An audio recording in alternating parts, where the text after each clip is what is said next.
Right, welcome back to the channel. Hope you've been enjoying the last few videos, and I've got another little project we're going to do today. Shouldn't be too hard to do, but we're going to build an RTK base station. So at the moment my tractor, it uses a thing called EGNOS, which is basically, it basically steers the tractor. Well, it tells the tractor where it is. So it comes down from the satellite to the tractor. But the problem is you get this thing called atmospheric drift. So the lines that we set like A and B lines across the field, all the way across the field, like set it either 4 meters or 10 meters or 20 meters or whatever. But over time, these lines move because of the atmospheric drift. Whereas with RTK, this doesn't happen because we have a base station that goes on the shed roof. And what that does, it's a correction signal. So instead of going from the satellite down to the tractor, it then goes, like on this picture just here, it then goes from the satellite to the RTK base station, and then from the base station it then sends it to the rover being the tractor. So the base station is correcting that atmospheric drift. So we're going to get into the satellite bits a bit later, because we're going to put auto steer, RTK auto steer on like the 1980s sprayer, and we're going to put it on the combine as well. There's a few ways you can do it. You can either have like a light bar, which is like a, it lights up one way, lights up the other, and tells you to steer left and right. So people still use them, they're okay. You could either have an electronic steering wheel that just pops on and it sort of steers for you, but it's a little bit clumsy. The way we're going to do it, we're going to put some steering valves in and do it properly, because it's not a lot of money. So this RTK base station, I've no idea how much they cost. This one would probably cost about about £300, I reckon, by the time we're done. A lot of people, what they tend to do, they would pay for a subscription service. So if you're anywhere in the country, you could pay for a subscription service from a company, and then you'd just get it wherever you are in the country. Whereas we're only a small farm, we'll put this on the shed roof. I think, looking online, these usually have a bit of a range, about 20 miles, but I have known a lot further. There's a chap up the road, he's running off an RTK base station that's probably like, I don't know, it's like 50 or 60 miles away. So I don't know what the range is. Maybe you could let me know in the comments. It could be different wherever you are. We need to get this as high as possible though. So this is going to go on the shed roof. And because we're on top of a hill as well up here, we're not in like the bottom of a hill. We haven't got any sort of interference or anything. So what we're going to start with, I'm going to show you a few bits. If you remember in the last video, we used ChatGPT, and I'm going to let it tell us what we've got here, because it'll explain in a lot better detail. So we'll start, let's just take a picture of this, like that. And then we're going to send it to it again, and then it's going to tell us what this bit is here first. So this is actually, this is the GNS antenna. So this is the part that will sit on top of the roof. So this is the bit that does the talking to the satellite. So now I'm going to send it to it. What is this part I've sent you a picture of? This part is a GNSS antenna, specifically the Starch model STA107. It's designed to receive signals from GNSS constellations like GPS and GLONASS. The threaded mount and the connector at the bottom allow it to be securely attached to a surface, making it ideal for stable, high-precision positioning. So that's what that part is, just there. This next part here, with this little chip in here, is the RTK receiver. I'd like to thank Andy from the Farming Forum for being very helpful, because most of this stuff is widely available online, but it's how you do it, and Andy's been very, very helpful. So I'm going to take a picture of this now. This is now going to tell us what this part is just here. What is this part I've sent you a picture of? Sure, the board in your picture is a U-Block Z9P development board. It's a high-precision GNSS receiver that supports multiband GPS, GLONASS, Galileo, and Beidou. It's commonly used in applications that need centimeter-level accuracy, like RTK positioning in drones, robotics, and surveying. Let me know if you have any specific questions about it. And then we've got a few power bits and stuff, and we're going to go through. We're we're going to start going through at one end and then go all the way through up to how we're going to do it. On the back of this, it's just got a little memory stick. You can see it just there, and that's got the software on, and you can get that open source off the internet, off OpenAid GPS. But right, let's just... What is this final part I've sent you a picture of? In this final picture, we can see the same Raspberry Pi 4 setup with the PoE hat and cooling fan. The main components remain consistent: the Raspberry Pi board, the PoE hat, the cooling fan, and the Ethernet and USB ports. So in summary, the setup includes the GNSS receiver, the U-Block F9P, and the Raspberry Pi with its PoE hat and cooling solution. This combination is commonly used for RTK GNSS applications, providing high precision positioning data. If you need any more details or help with how to connect them or use them, just let me know. I'm sure I will need help, thank you very much. So there we have our few bits. Hello, cat. What are you doing? Do you want to see the Raspberry Pi? No, I don't want to see the Raspberry Pi. So we're going to start by putting them together now. We're going to start down at this end with our router, and then we're going to work our way along and put it on the roof. So let's go. So here's our bit of tube. So that's going to bolt onto the RSJ in the shed. At the very top, we're going to go up to the ridge. So that's going to go in there like that, and then our dome's going to stick on top of that because it needs a nice clear view of the sky with no, with nothing in the way basically. So it'll put it above the shed roof. So I've got that bit there. I'm just cutting this bit out now. That's going to bolt to the RSJ. I'm going to put a gusset inside there as well, and yeah, that's what we're doing. Go. First part of it.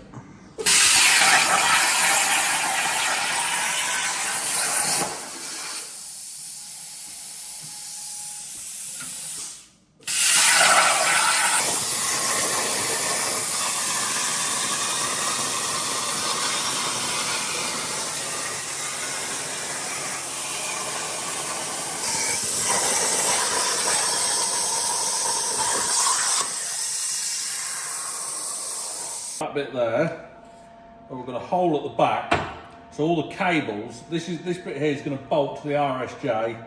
The cables are going to go along and go up this tube. I've done a hole in the bottom there in case it ever gets any water, and then the dome's going to sit on top of here. That's going to, I've just cut that out there, that's going to sit like about there like that, and then the dome's going to bolt to that bit slightly offset from the pole, and then the cables are going to come up straight into the dome, and we'll seal it as well. But I just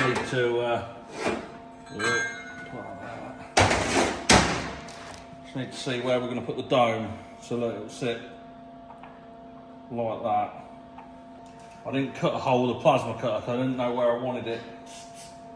Put it through with this.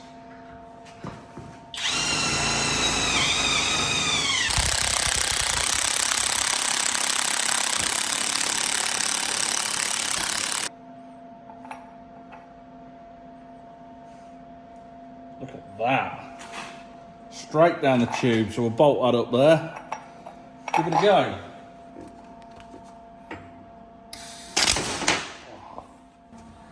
Ah, well done. I was wondering who might spot that one first.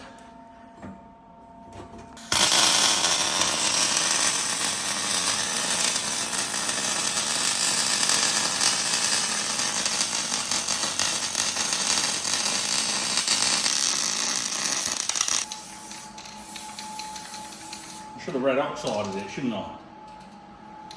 I don't even know if it's going to work yet.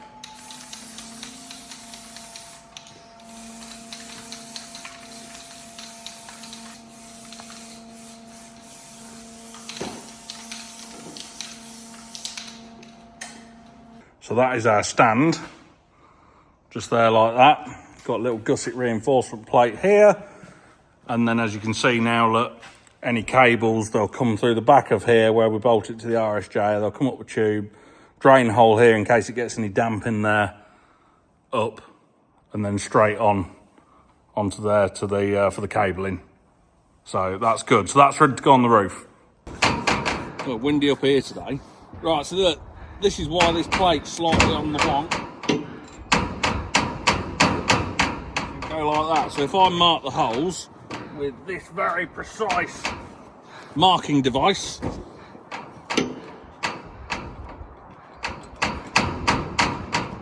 if you remember in one of my last videos when we were putting the steel in the cattle shed, I had my orange mag drill. I've probably had it 18 years, and the way a mag drill works is it's electromagnetic, and you put it on something and it electromagnetics itself to things. But the problem is, if that power is stopped, the mag drill then doesn't magnetise to things anymore.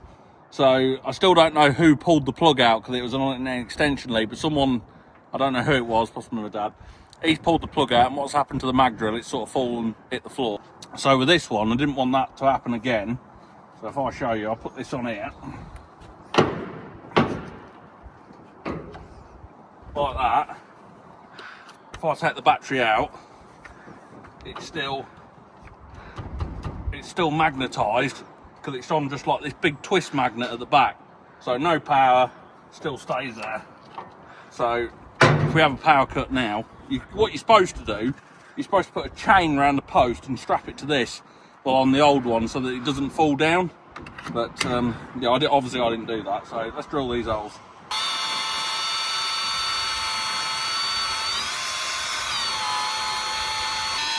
So 4 holes, then one big hole in the middle to put the cables through that are going to go up the post.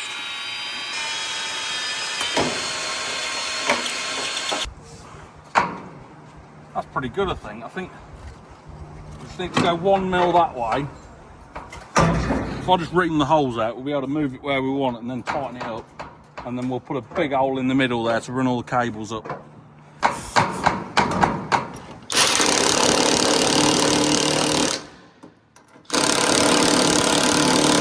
Whoa, it's getting windy now up here. Just need to drill the big hole for the middle.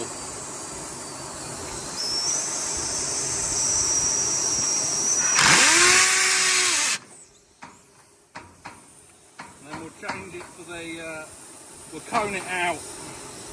Oh, this gun's heavy. There we go, that's it.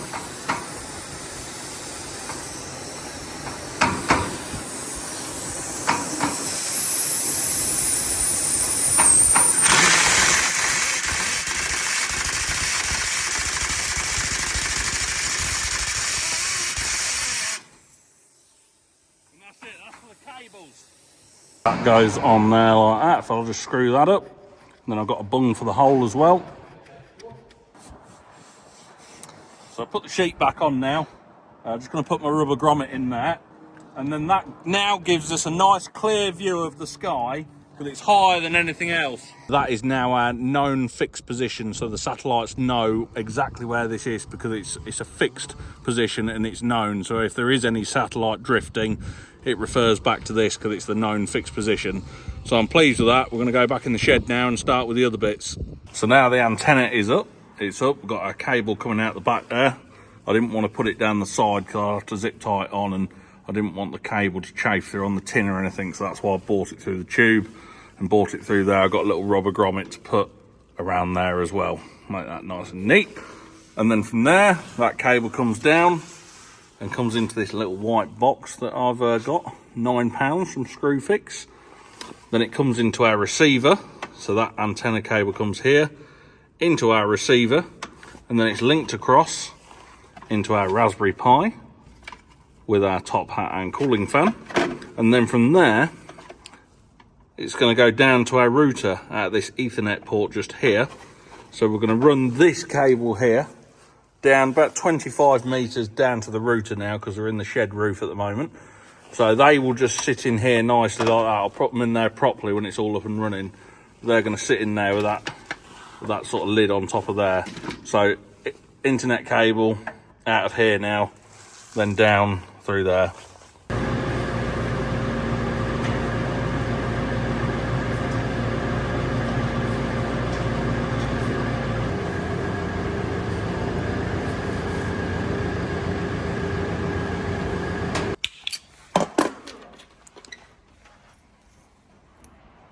These are the internet wires, aren't they? Mm-hmm.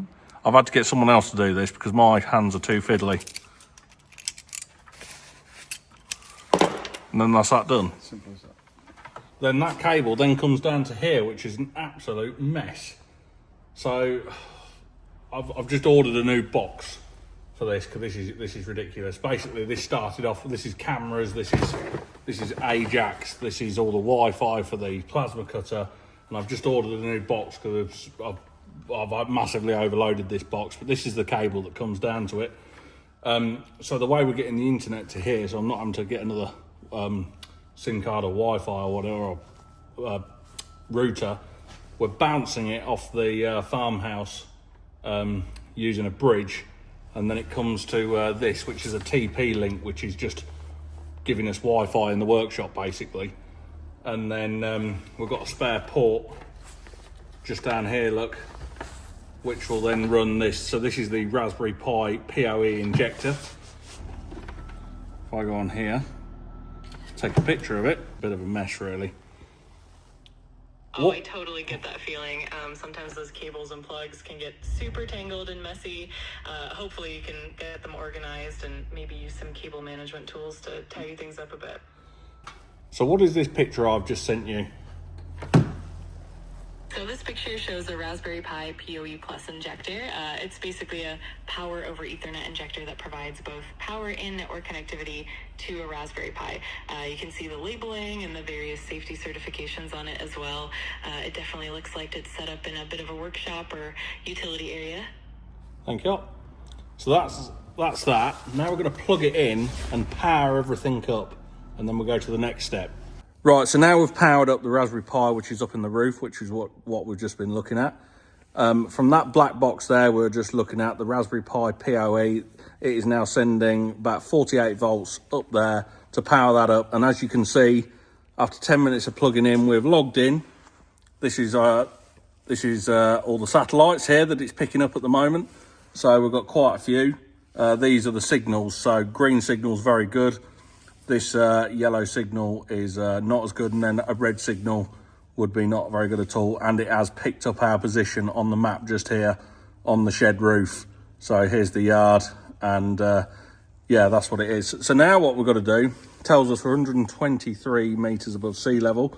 What we've got to do now over the next 24 hours, all these satellites here, our base station is going to talk to it because it needs to know the exact position of where it is on the shed roof. So we're going to sort of get a log together and find out exactly where this is so we can pinpoint it, and then we've got our fixed position. So over 24 hours, we're going to leave it logging every second. It's going to take a reading, and we're going to go from there. So whilst we're just waiting for that to boot up as well, probably just give it 10 minutes or whatever, I will just show you the prices. I was about right, about 300 quid. The FP9, which is in that box up there, that was £150. The antenna on the roof was 50. Raspberry Pi 4B was 30, which is in that box up there. And the PoE Hat on top that we had a look at, that was £25. So that's all that up there. And then the PoE injector, which is down there, which we had a look at a minute ago, plus a few little bits of cables and stuff. I mean, realistically, you're talking about £300 to set up the base station. And then that'll eliminate all my monthly or yearly subscriptions because I've got my own one. You know, like I said, if I had a big farm, we would just have a subscription and do it like that. But you know, unfortunately, it's not really viable for doing stuff like that. And then also as well, I was just looking at the range whilst I was just waiting for that to do that. So typically, it was saying about this one. I've just done a test on it. 15 mil plus 1 millimeter per kilometer from a base station. So if I'm 10 kilometers away from this base station here, it should be accurate to within 25 mil of the tractor either going left or right. So it should be really, really accurate. So there we are. We've powered the base station up, and it's been on for about half an hour now. And I've just been onto the N-Trip checker, satellite checker, to see what satellites are about, and my base station does actually come up there on there. As we can see here, we're active and we are picking up 39 satellites. We need about 5 satellites to run run how we want to. So 39 is really good. We've all got pretty good signals as well, as I've already seen. I have just had the steering valve turn up as well, so that is for one of the next videos. We've got 2 of these. One's going on the combine because we're going to have RTK auto steer on the new combine, and we're going to have it on the old sprayer as well. So that's going to be quite interesting, slicing that into the steering lines and then seeing how it works. I haven't quite got my head around it yet. Keep having to do a bit of research online. So I hope you've enjoyed that as well. Like I say, we are now leaving the base station for 24 hours because it's got to log itself. It's got to log its position. So each second it will be sending signals to it. And then over about 24 hours, we'll get the average sort of bit, and it will sort of know where it is then, hopefully. So hopefully we're going from the EGNOS satellite system I'm using at the moment, probably accurate to like 30 centimeters, whereas this is probably accurate to like a centimeter or 2. So we're going to be hopefully getting a lot more precision out of what we do on the farm. We don't just have to use this base station for farming. It can be used for drones. It can be used for robotic mowers. It can be used for anything really. And also as well, if we look on this map just here, you'll see there's quite a few other people got these base stations around the country. So if my base station does go down, I could still connect on somebody else's, because you can connect to others. And if a contractor came to the farm as well, I could connect to my base station, which would then give him all of my lines that we use, you know, up and down the fields. And I have actually got to go around and log all the fields as well soon. So that's another part we've got to do. But this is the first step of installing the base station. That's the first part we're going to use. So I hope you've enjoyed it, and let me know what you think in the comments, and we'll touch on this in one of the next videos when we start putting the auto steer on the sprayer. So I hope you've enjoyed it. Thank you very much.